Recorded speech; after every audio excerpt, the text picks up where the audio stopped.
রাজধানীর বাসাবো এলাকা থেকে মুগদা আইডিয়াল স্কুল অ্যান্ড কলেজের এই শিক্ষা প্রতিষ্ঠানে সেদিন মায়ের হাত ধরেই পরীক্ষা দিতে এসেছিল ক্ষুদে শিক্ষার্থী পূর্ণ মজুমদার।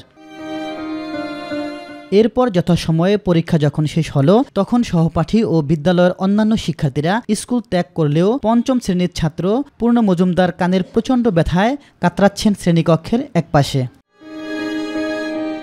ক্লাসরুমে ছোট্ট এই শিশু বাচ্চার কান্নার কারণ জানা গেল শুধুমাত্র পরীক্ষার লুজশিটে স্টাপলার পেন না মারার কারণে গোলাম রাব্বানী স্যার তার কানে কষে থাপ্পড় মেরেছেন। আমাদের পরীক্ষা শেষ হবে 10টার দিকে, তার 5 মিনিট আগে আমি দুটো লুজ শিট নিয়েছিলাম, নিয়ে আমি ওইগুলোতে লেখার টাইম পাইনি, প্লাস স্টাপলারও করিনি।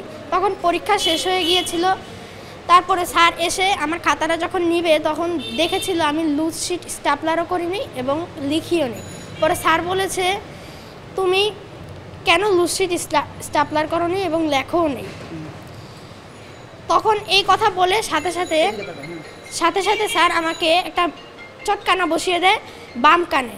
তো এখানে সাথে সাথে ওইখান থেকে রক্ত পড়তে থাকে এবং আমি চটকানার সাথে সাথে আমি ওই ধাক্কায় ওই বাড়িতে, তখন আমি আমার ডান পাশে ছিল একটা জানালা, ওই আমার ডান কানে তখন আমি জানালার সাথে মানে যে এখানে আমি তখন জানালার সাথে একটা বাড়ি খাই।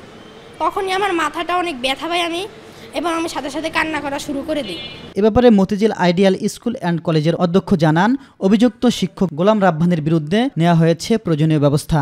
এটা এই সমস্ত ঘটনা ঘটে, প্রায় ঘটে শিক্ষকদের আচরণের মধ্যেও কিছু আছে যেটা ব্যবস্থা নেওয়া হয়, সে বিষয়ে আমি বিস্তারিত আর বলতে চাই না। ইলিয়াস মাতবর, মাই টিভি, ঢাকা।